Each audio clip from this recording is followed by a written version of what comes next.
Top quality और consistent performance के लिए सिर्फ सिल्वर पंप नाम याद रखना।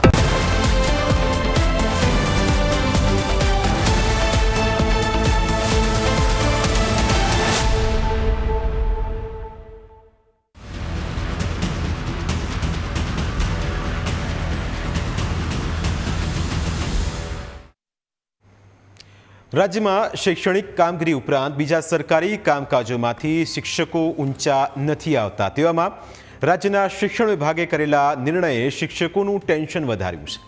શિક્ષકો માટે કરો યા મરો જેવી પરિસ્થિતિ ઉદ્ભવી છે. આખરે કેમ શિક્ષકો સંકટમાં મુકાયા છે અને 18મી જૂને કેમ તેઓ આંદોલન કરવાના છે, આ તમામ બાબતોની આજે વિગતે ચર્ચા કરીશું. હકીકતમાં સુપ્રીમ કોર્ટ દ્વારા આપવામાં આવેલા માર્ગદર્શક ચુકાદા બાદ રાજ્યના શિક્ષણ વિભાગે જરૂરી કાર્યવાહી શરૂ કરી છે.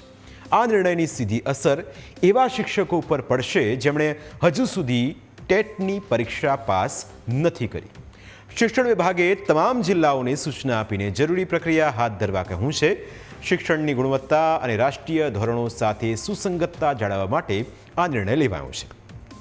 સુપ્રીમ કોર્ટના નિર્દેશ અનુસાર 2010 પહેલાના શિક્ષકોએ હવે ટેટની પરીક્ષા ફરજિયાત પાસ કરવી પડશે. શિક્ષકોને તેના માટે 31મી ઓગસ્ટ 2028 સુધીનો સમય આપવામાં આવ્યો છે. જો નિયત સમયગાળામાં પરીક્ષા પાસ નહીં કરે તો તેના પરિણામ ભોગવવા પડી શકે છે. શિક્ષકોને વહીવટી અને સેવાકીય પરિણામો પણ ભોગવવા પડી શકે છે.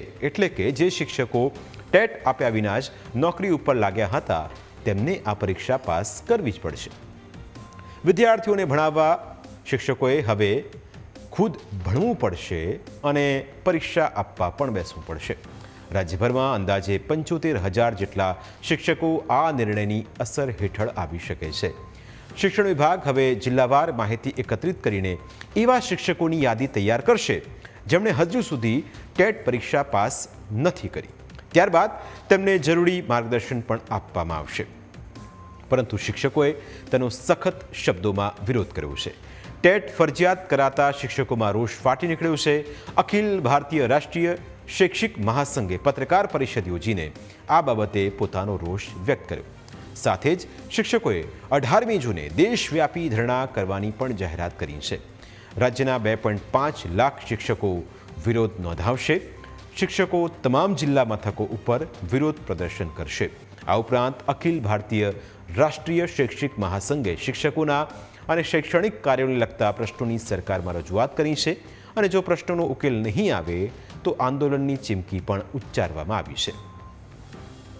ભારતીય રાષ્ટ્રીય શૈક્ષિક મહાસંઘ ગુજરાત આ તબક્કે કેન્દ્ર સરકાર અને ગુજરાત સરકાર સમક્ષ માંગ કરે છે કે શિક્ષકોના હિતની અંદર સંસદની અંદર જરૂર પડે તો કાયદો પણ સુધારીને તેઓને આ જે ચુકાદો આવ્યો છે એની અંદર ફરજિયાત ટેટ આપવાની થાય છે એમાંથી મુક્તિ આપવામાં આવે. શિક્ષકોએ હરહંમેશ શિક્ષણ હિતનું વિદ્યાર્થી હિતનું કાર્ય કરેલ છે અને એમની જે માગણી છે એ એટલા માટે વ્યાજબી છે કે એમની સેવા શરતો ઉપર અસર થાય છે. એ લોકો નિવૃત્તિના આરે છે અને આની અસર છે એમના પરિવારજનોને પણ થતી હોય છે.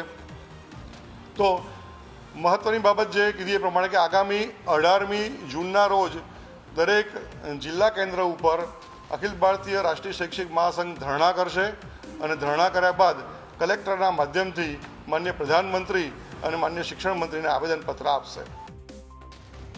હાલની સ્થિતિએ તો 2010 પહેલાના શિક્ષકોએ ટેટ ફરજિયાત આપવી જ પડશે, પણ શિક્ષકોના વિરોધ બાદ હવે સરકાર આ બાબતે ફેરવિચારણા કરશે કે કેમ તે પણ એક મોટો સવાલ છે.